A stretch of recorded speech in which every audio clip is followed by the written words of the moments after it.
ناظرین نوائے اسلام آباد، اس وقت میں مری روڈ پر موجود ہوں اور ایک معصوم بچی جو اس وقت مری روڈ پہ ماسک فروخت کرتی ہے اس کے اسٹال پہ کھڑا ہوں اور بچی سے مسلسل یہ پوچھ رہا ہوں کہ آپ کو کس نے یہاں بٹھایا ہے، لیکن یہ معصوم بچی یہ بتانے سے قاصر ہے کہ کس نے یہاں اسے بٹھایا ہے۔ ظاہر ہے اس کے والد یا والدہ نے اس کو یہاں بٹھایا ہے اور وہ اس سے یہ جبری مشقت لے رہے ہیں۔ بیٹا آپ کچھ بتانا چاہیں گی؟ کچھ بتانا چاہیں گی؟ کچھ بتائیں نا، کیوں کتنا پیسے ہوتے ہیں؟ کھڑی ہو جائیں، کچھ بھی نہیں ہوتا، آپ کھڑی ہو جائیں، کچھ نہیں ہوگا، بتائیں۔ 400 بن جاتا ہے، کبھی 300، کبھی 200 بن جاتا ہے۔ آپ کھڑی ہو نا؟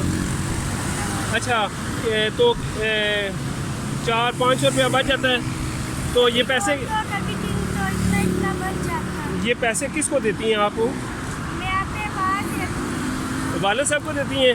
ہاں، میں خود ہی مال لاتی ہوں، کہاں سے لاتی ہیں؟ زیادہ بلا۔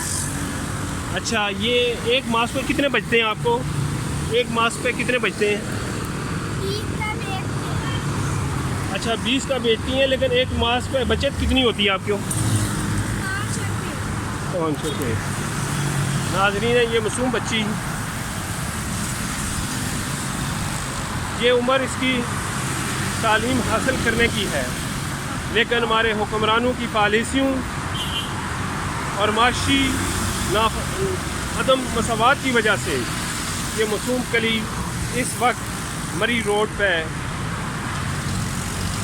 بہت ماسک فروخت کر کے اپنا گزارا کر رہی ہے۔ اس وقت مری روڈ پہ زندگی رواں دواں ہے، اگرچہ لاک ڈاؤن ہے، لیکن ایسا محسوس ہوتا ہے کہ لاک ڈاؤن نہیں ہے، بلکہ پہلے کی طرح گاڑیاں مری روڈ پہ رواں دواں ہیں۔ یقیناً ناظرین، یہ معصوم بچی، یہ معصوم کلی آنے والے وقت میں ایک ماں ہوگی، لیکن جس مشکل دور سے یہ گزر رہی ہے، یقیناً یہ قابل افسوس، قابل رحم اور حکمرانوں کی توجہ مبذول کرانے کے لیے یہ کافی ہے، کیونکہ ہم کہتے ہیں تعلیم حاصل کرنا ہر بچے کا بنیادی فرض ہے، اور آئین ہر بچے کو یہ تحفظ دیتا ہے کہ وہ مفت اور فری تعلیم حاصل کرے، لیکن یہ بچی ہمارے حکمرانوں کے سامنے اس وقت مزدوری کرنے پر مجبور ہے۔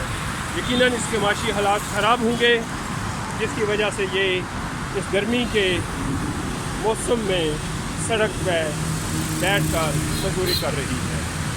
اللہ